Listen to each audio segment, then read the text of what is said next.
Hey everyone, welcome to NoDQ.com's post Battleground 2016 review video. I am Aaron Rift from NoDQ.com. I am being joined by good old JM, Jeff Meacham. How you doing tonight, Jeff? Doing good, trying to stay as cool as possible and as safe as possible. I don't know if you guys are watching the news around the world, but there's a fire brewing not too far from me, so we're a little bit shaky at the moment. Yeah, there's a massive wildfire going on in Santa Clarita, and I guess it's threatening a lot of homes. So I hope everyone's doing all right. Stay safe out there in Santa Clarita. My best wishes going out to you guys in Santa Clarita and the greater Los Angeles area. All that smoke, I saw pictures. It's crazy. You know, it's funny. If you go to the top of White's, where I live, and you look out into the valley, it's just there's this orange glow during the day, and at night you can still see the flames because the smoke, the glow, the flames are so huge. You can see the smoke billowing above them, so it's ridiculous. Yeah, I mean that is insane. So best wishes again going out to you guys. Let's talk about the WWE Battleground pay-per-view. Things are heating up in WWE. You know. Yeah. To put it a certain way. I thought that this was a very strong show from start to finish. I thought that it was a very entertaining show. A lot of things went down on this pay-per-view. What did you think of this show as a whole? I thought it went very well. A lot of it caught me by surprise as far as the finishes, so that's always good when they catch us by surprise. I thought it was very well organized, well laid out. I thought, honestly, most of my picks were kind of like like it probably should have known better, Jeff, honestly. But the matches themselves were very laid out, laid out very well. Excuse me. I didn't like the fact it went over again. I'm sick of this going over 8 o'clock stuff because it's like, okay, if we're going over 8 o'clock for the regular shows, we're going to be here till like 11 o'clock for SummerSlam. We're going to be sleepy as hell. Yeah, I mean, this show went about, including the pre-show, almost 4 hours. It was quite the night here. And with SummerSlam, I think SummerSlam's advertised this 4 hours, not including the pre-show. And if they go over, it could end up being like close to 5 hours. So we're in for quite a night with SummerSlam. And this might become a trend in WWE where they keep doing these longer shows now that they're doing these shows on the network and there's not a concern about the pay-per-views going off air. They can do longer shows now. I mean, I guess so. They're not beholden to the pay-per-view companies anymore because they own the shows, they own the pay-per-view, they own the network now, so they don't have to worry about that crap anymore. Yeah, so we'll see what happens with that. But yeah, this could be the start of something regular going on in WWE with these pay-per-views going longer. Hopefully they really don't go too extreme with making longer pay-per-views, but we'll see what happens with that. Let's talk about the kickoff. We had Cesaro making his one appearance on this entire Battleground show as part of the discussion panel.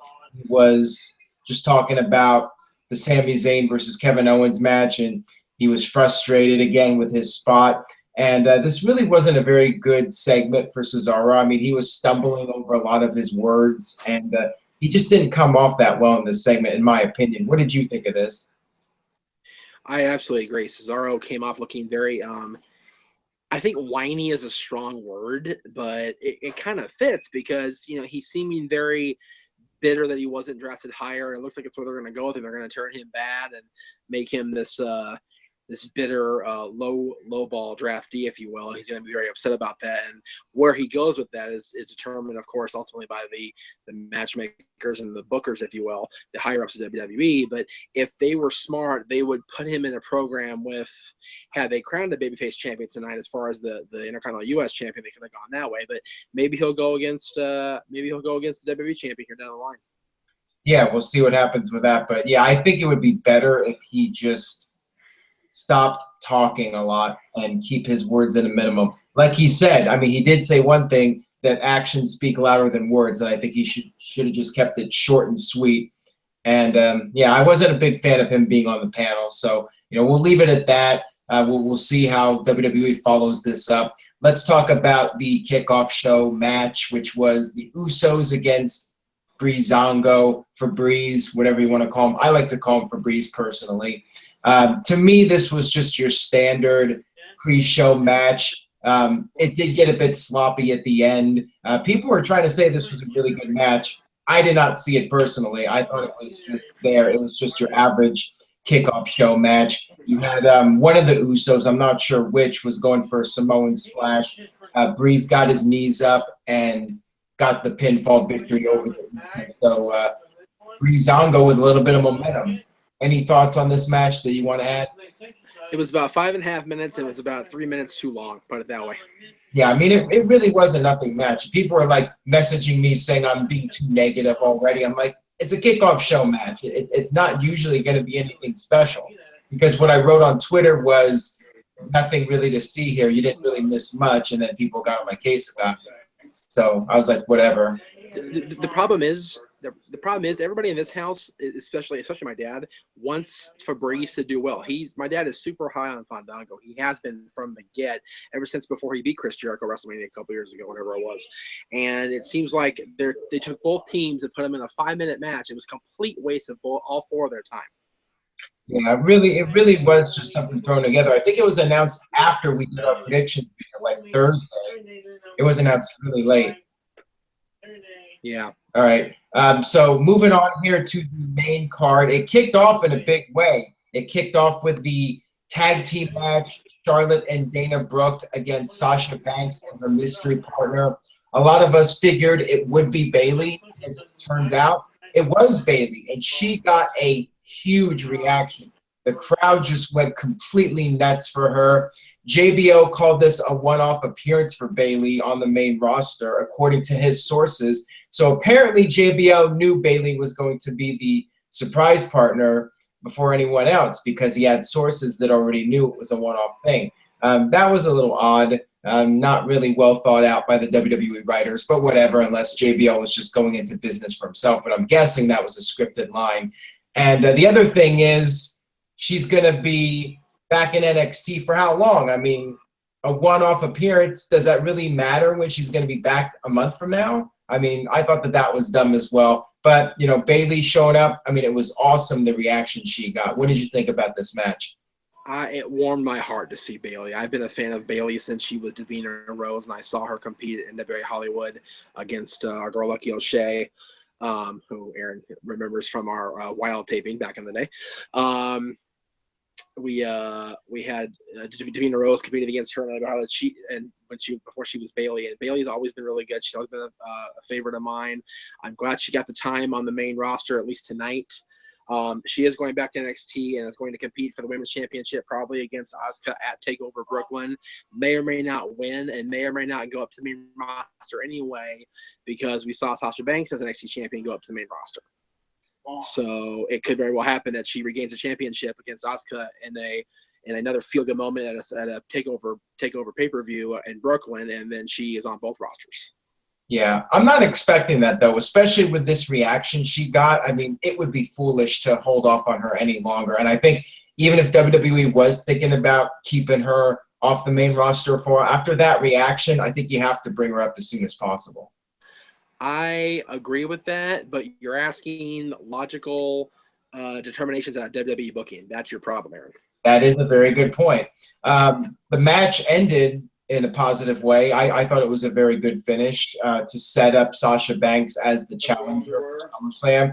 She got the win with the bank statement over Charlotte, so she beat the champion, and that really sets her up now as the number one contender for SummerSlam. I thought that this was well done, and afterwards, Sasha Banks and Bayley hugged.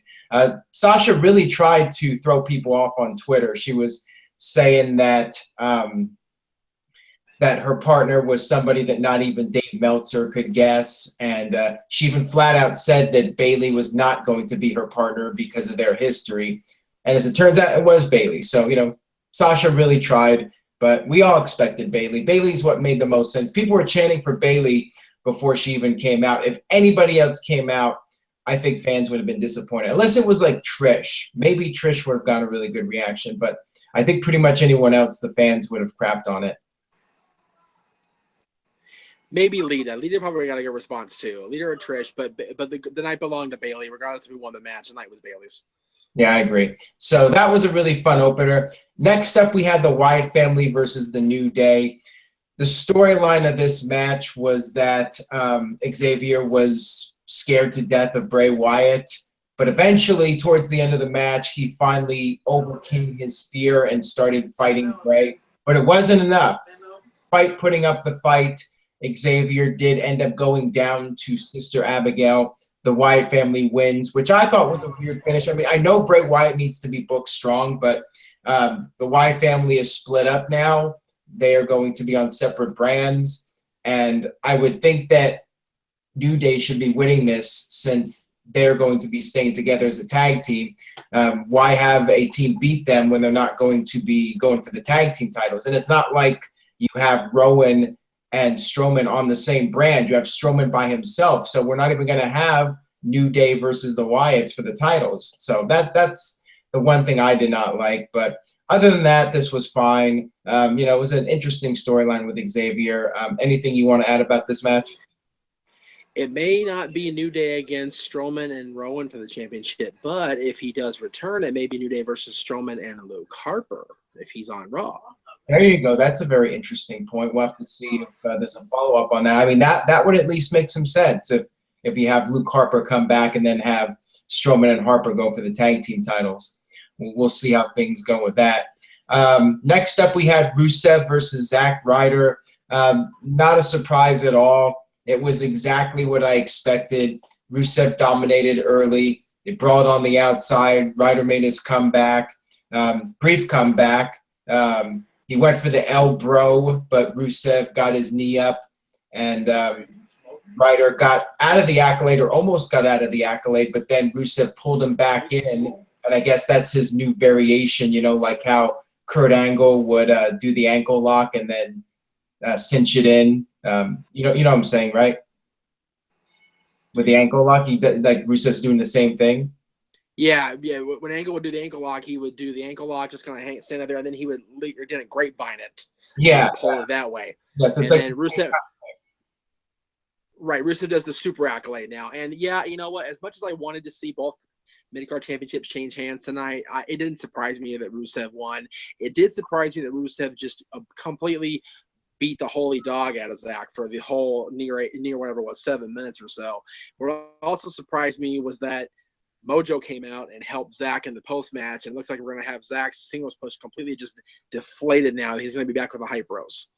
Well, at least that gives him something to do, right? At least he's I guess. Time. What was funny? When Mojo came out, like Rusev gave him this look like, who the hell are you? I thought that was hilarious. Which is funny because they were both NXT together for a long time. Yeah, that was the funniest thing about this whole match, or most entertaining thing about this whole match, was Rusev's reaction to this guy, Mojo Rawley, coming out and like, who are you? You're some geek. And then Rusev just left, and that was the end of it. I thought that was hilarious. Totally no-sold him. Yeah, exactly. Next up, we have Sami Zayn versus Kevin Owens. This match was amazing. I mean, it really did live up to the expectations and maybe even exceeded expectations. This was just amazing in almost every aspect. There was one scary moment where Sami Zayn was going for a springboard moonsault on the outside, and he botched it, and he ended up crashing into the apron, and it looked really nasty. That was a very scary bump there. He was selling his arm for a while, and then after a while it looked like things were kind of normal. Haven't heard anything at this point if he was hurt from that, but we should have updates on Sami Zayn. Stay tuned to NoDQ.com for that. But the match went on, and it was great. The crowd was really into it. They were chanting "Fight Forever." They actually gave them a standing ovation during the match, which was really cool. And at the end, you had Kevin Owens telling Zayn to stay down. Zayn fought back, like a true underdog. And then Zayn hit his hell of a kick, and then he hesitated for a minute. Not sure if he wanted to do another kick to his longtime friend, but in the end knew he had to win the match. So he hit the second kick, and got the win. So I really liked the storytelling in this match. And I thought it was definitely a match of the year contender. I mean, Sami Zayn is on a roll here between the match with Nakamura and the Fatal 4-Way, and now this. I mean, that's 3 match of the year contenders for Sami Zayn. What did you think of this match? You know, I went back and watched their final battle, the 2010 final battle, where Steen was banned from Ring of Honor after the match or whatever. Yeah. Very similar type setup where they just literally did everything they possibly could to each other to take the other one out. And it took everything that at the time El Generico had and tonight Sami Zayn had, because you could tell they were both exhausted after this match. They were both just fighting to get breath and to just keep up. But honestly, match of the night, I dare say it's July 24th. I dare say match of the year. There you go. So you would say this was better than the Nakamura match, because I saw some people with mixed feelings. Some people thought the Nakamura match was better. I thought this was better because of the backstory and the story of the match. With Nakamura and Zayn, it was really just a match. It was Nakamura's debut, but really there wasn't that storyline build or any kind of storyline in the match. It was just Nakamura having his debut and the two of them having a really good match.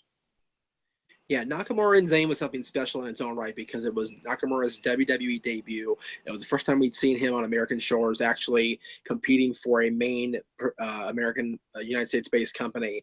With these two, Owens and Zayn, there is literally, whatever it is, almost 20 years of backstory between the two of them, 15 years, whatever it is. And they are still best of friends in the real life situation, and they are two of the best WWE has right now. We've seen them come up from the beginning.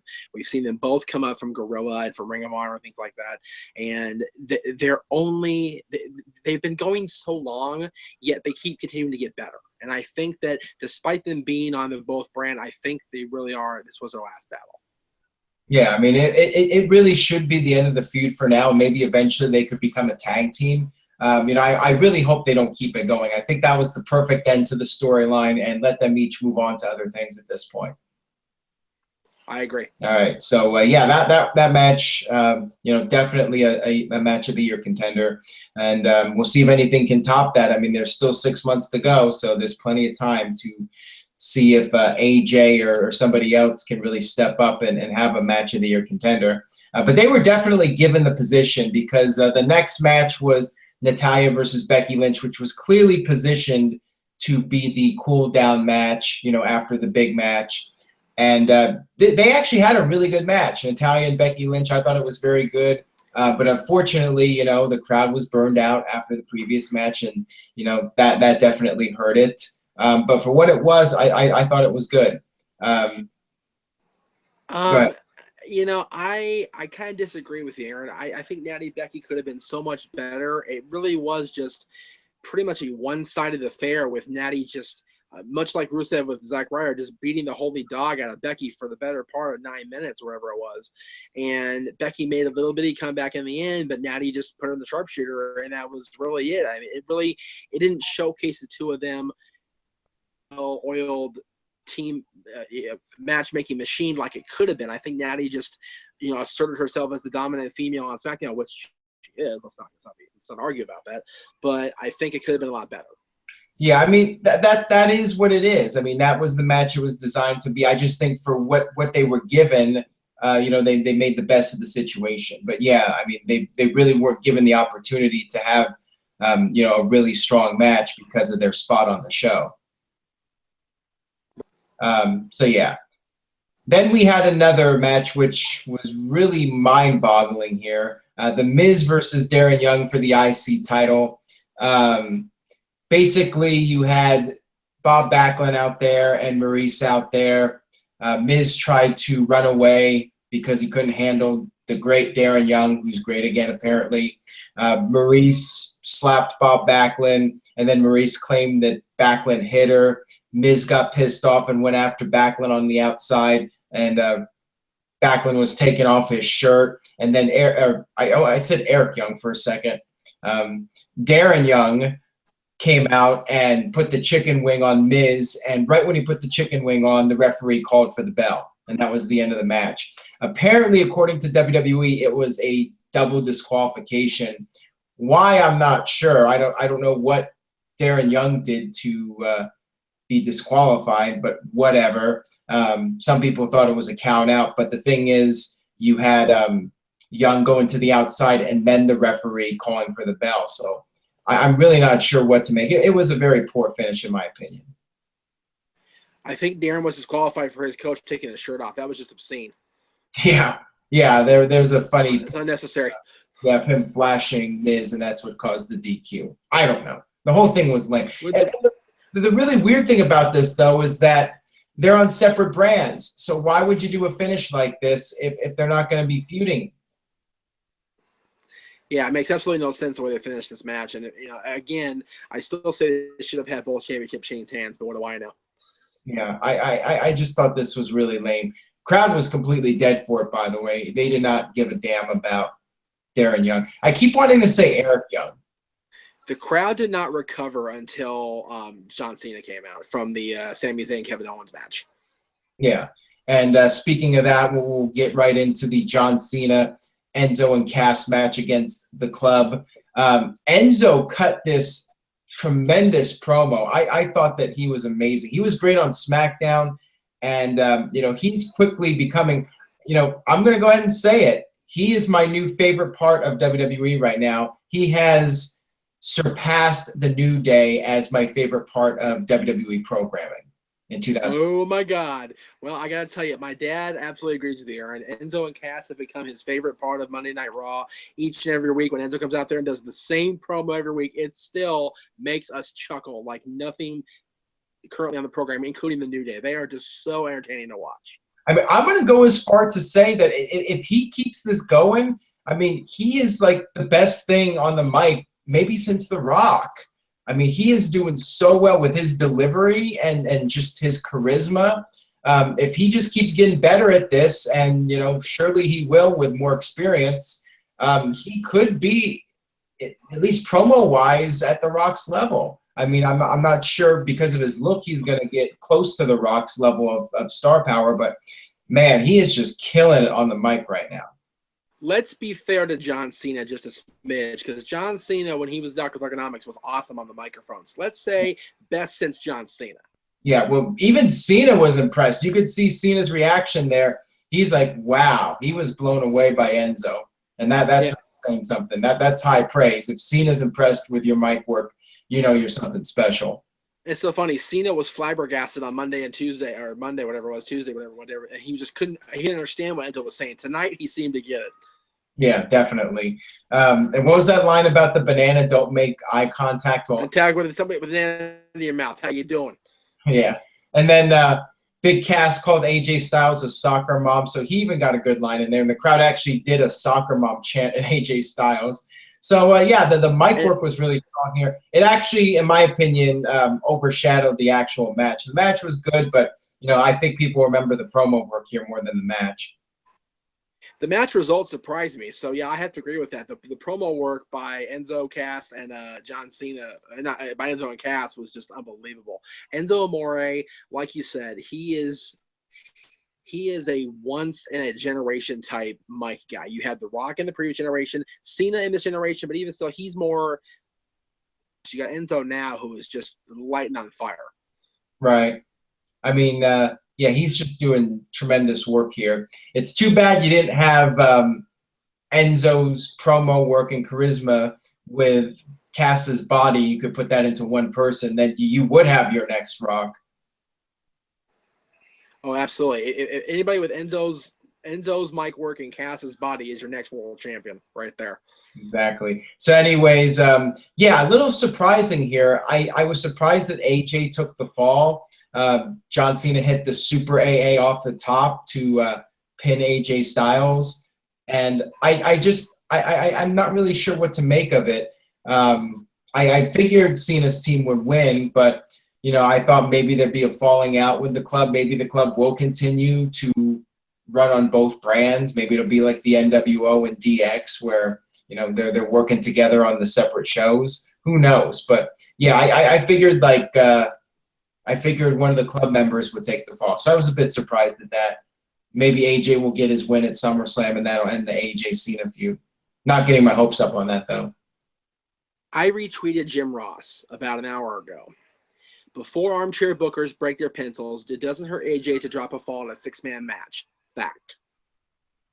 That's what AJ's not. That's what JR said. It's not going to hurt AJ Styles to lose a six-man tag team match to John Cena. John Cena lost to AJ Styles in a one-on-one match because his club cronies had to interfere. This time AJ took the fall clean because John whipped out the Super AA. Now they have rubber match at SummerSlam between who is the best. No interference, no bullshit. All right, so we'll see what happens at SummerSlam. We should pass judgment for now and see what happens at SummerSlam. I hope so. All right, so now we have the highlight reel segment with Randy Orton making his big return. Orton was thrilled to be back. You could tell he was very happy to be out there. And, he seemed to really be enjoying the moment, being back finally. This was a fun segment. I thought that this was better than expectations. I mean, they really had a very memorable segment here. Jericho talking about giving Orton the gift of Jericho, drink it in, man. And then Orton shot back at him and compared the highlight reel to the Ellen show. That was a good line. And then Jericho showed clips of Brock Lesnar. And Orton said he wanted to make his return epic by facing Brock Lesnar. And that would make a whole lot more sense than facing somebody like Fandango. And, of course, Jericho came back years ago to face Fandango. So it was a knock on both Jericho and Fandango. That was funny. But the best diss of the night, maybe even more than the Enzo disses earlier, when Orton said it's only going to take one RKO to go to Viperville, no enhancement needed. And then Orton dropped the mic. That was amazing. That was a great diss. You gotta believe at some point when Lesnar comes back, there's gonna be a stiff receipt for that one. Oh yeah, that was a great line. And then Jericho said that you're gonna be paying for that. But of course, we wonder does Jericho mean Brock Lesnar is going to get payback, or is Vince going to make Orton pay? So that was another interesting line. Yeah, because you got to believe that Vince is still cringing with this whole Lesnar drug test stuff. He's probably still flipping his shit over it. Yeah. And then the segment ended with Jericho saying, you're going to RKO me. What are you going to do? And, he kept teasing that Orton was going to do it out of nowhere. Orton faked the RKO and then hit the real one on Jericho, and that was the end of the segment. So I thought it was very well done. It was all right. All right, so you just think it was all right. I thought it was a great segment. It was a great segment, but I think it would have been a lot better had Heyman been re-signed and he took the RKO. Well, maybe they're saving that. Maybe they're saving that for Raw or SmackDown. Maybe. Okay. And SmackDown for Orton, yeah. Yeah, and then we had the main event, the Shield Triple Threat match. You had Shane McMahon, Daniel Bryan, Stephanie McMahon, and Mick Foley all down at ringside. I thought this meant we were going to have some kind of shenanigans. Thankfully, we didn't. They actually did not get involved in the match. Roman Reigns came out, got his usual heavy boos. Definitely no more cheers than usual. It was I think if anything, there were more boos. He had the thicker beard, which I like that look. I mean, I think it will go well if he does turn heel. The thicker beard. He just looks scarier and more intimidating with the beard. That's just my opinion. I like the look. Crowd chanted Roman sucks right when the bell rang. Back and forth amongst the three members for most of the match. When Ambrose and Rollins started ganging up on Reigns, the crowd was going absolutely crazy. They loved seeing Roman Reigns get double teamed. Reigns got put through the table by Ambrose and Rollins. Reigns eventually made his comeback. Lots of near falls back and forth. Reigns hit the spear to Rollins, but then Ambrose came in and hit the dirty deeds on Reigns to retain the WWE title. So I got this prediction right. I said that Ambrose would pin Reigns here. And to me, that was the best finish here to make the WWE title look strong and make SmackDown look strong. Ambrose going to SmackDown as the WWE champion. And we have the big cliffhanger now, what's going to happen with Raw not having a champion. The show ended with Ambrose celebrating and the locker room coming out, the entire SmackDown locker room emptying, The crowd was doing the yes chant, and that's how the pay-per-view ended. So what did you think of this match? I thought it was very well done. I thought the only thing I didn't like was Roman continually no-selling everything. He didn't sell the Shield powerbomb at all. He was out there for like less than a few minutes of that. I didn't like the fact that he didn't sell Rollins' Turnbuckle powerbomb at all. He literally Superman punched him right out of the corner. I was like, okay, can we at least have a little bit of a selling, just a smidge, just a bit, please? It was horrible. I get that they had to go to the finish, and that's fine, but Roman didn't sell a damn thing for a guy that was just literally on suspension. He needed to be a little bit more giving than he did taking. Well, he did do the job here, and Reigns doesn't do that many jobs, so he did take the fall in this match. And but it is Super Reigns, so that Reigns had to look really strong before taking the fall here. I guess that's the mentality. I guess so. Yeah, it makes Ambrose look even stronger because he beat the guy who just kept coming back and wouldn't stay down. So, in the end, it did make Ambrose look very strong. I thought that this was a really solid end to the pay-per-view, and it creates the intrigue now. Will there be a second title introduced? How is this going to work? That is the big question heading into this Monday's Raw. So before we sign off here, any plugs you got? I know you got the Joker there, like a microphone. What's the deal with that? Oh, I just wanted to thank you for the advance pay because I was able to get a copy of the Killing Joke on Blu-ray. It's going to be here in the mail August 2nd. It's the greatest Joker story ever told in written form in a comic book, and they made a movie out of it featuring the best Batman animated cast. You got Kevin Conroy as Batman, Mark Hamill as the Joker. It's going to be awesome. I'm definitely going to review it on either Talk Wrestling or After the Bell, one or the other, and talk about it. But I'm looking forward to seeing it. Plug wise, Talk Wrestling's back this week. We didn't do a show last week because I was on 3 different shows last week. I figured that was enough Jeff for 1 week. I may or may not be doing After the Bell. It depends on I've gotten a pretty good response about bringing the show back. It's just a matter of actually executing 2 shows in 1 week. That's going to be the fun part, but we'll see what happens. Yeah, whatever you do, I think will work well. It seemed to be a mixed reaction. Some people thought you should just stick with 1 show. Others thought you should do the 2 separate shows. So whatever happens, I think it'll just be business as usual. Whatever you feel comfortable doing. At the end of the day, it's what you want to do. What format works best for you. That's just my opinion on it.